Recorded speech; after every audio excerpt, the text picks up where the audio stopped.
નમસ્કાર, આપ જોઈ રહ્યા છો નેશન પ્લસ ન્યૂઝ. હું છું આપની સાથે હેતર ભગત. ડભોઈ સુંદર કુવા પાસે આવેલ મૌલાના અબ્દુલ કલામ આઝાદ શાળામાં આનંદ મેળાનું આયોજન કરવામાં આવ્યું હતું. ડભોઈ સુંદર કુવા પાસે આવેલ અંજુમને ઇસ્લામ ટ્રસ્ટ સંચાલિત મૌલાના અબ્દુલ કલામ આઝાદ શાળામાં ભવ્ય આનંદ મેળાનું આયોજન કરવામાં આવ્યું હતું, જેમાં બાળકોને કેવી રીતના વેપાર કરવા સહિતની માહિતી અપાઈ હતી.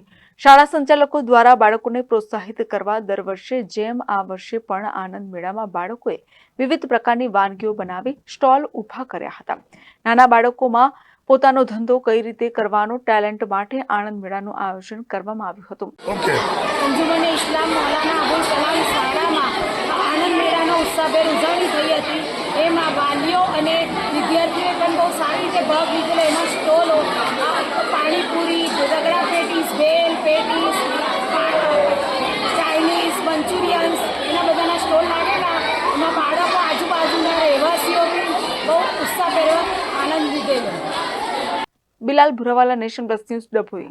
સમાચારોના સતત અપડેટ માટે નેશન પ્લસ ન્યૂઝના યુટ્યુબ ચેનલને સબસ્ક્રાઇબ કરો, બેલ આઇકન દબાવો અને ફોલો કરો ઇન્સ્ટાગ્રામ, ફેસબુક અને ટ્વિટર પર.